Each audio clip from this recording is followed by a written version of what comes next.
Higit 11,000 mga dayuhan naman na umano'y sangkot sa Pogo patuloy na tinutugis ayon yan sa Immigration Bureau.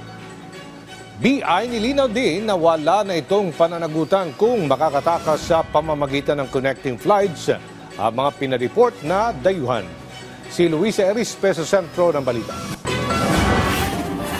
Nagpaliwanag ang Bureau of Immigration hinggil sa mga ulat na umano'y may nakakatakas na mga pinadedeport na foreign national mula sa Pilipinas kapag sila ay dumadaan sa layover o connecting flights.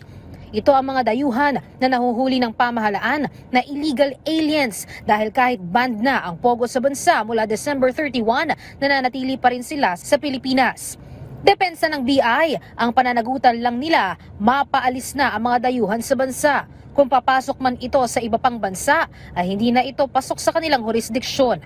It's their prerogative, it's their as human beings, but not in the Philippines. When they're blacklisted in the Philippines, they can't re-enter anymore. Giit pa ng BI, nanggagaling ang tiket at iba pang dokumento sa mga bansa kung saan sila nakatakdang ipa-deport at ito lang ang sinusunod nila. We take kung ano po yung isumite na outbound ticket ng foreign national kasi we don't want to wait anymore for anything else. The main goal is to deport this person quickly as possible, and wherever they go, kasi pag deport yan, you're banning it in our country. They're not banned in any other countries.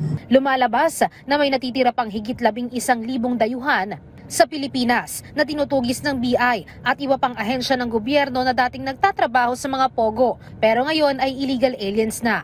Pero may nasa higit 500 na ang nahuli nila at higit 200 naman ang ipapadeport pabalik ng kanilang bansa.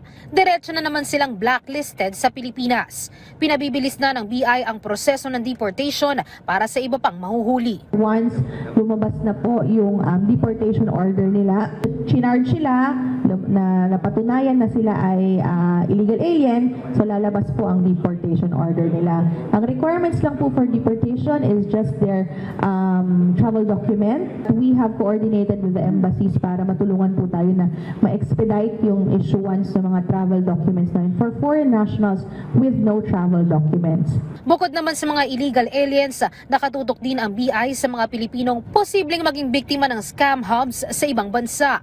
Naghigpit na ang BI sa mga paliparan pagdating sa screening sa mga Pilipinong planong magtrabaho sa BPO sa labas ng Pilipinas. Perhaps because the market is dead already in the Philippines, wala na pong ganong mga malalaking online gaming hubs in the Philippines. Kaya yung Pilipino naman ang nire-recruit nila palabas ng bansa. Sa tala ng BI, noong nagdaang taon, nasa 100 ang naharang nilang Pinoy na posibleng biktima ng scam hub.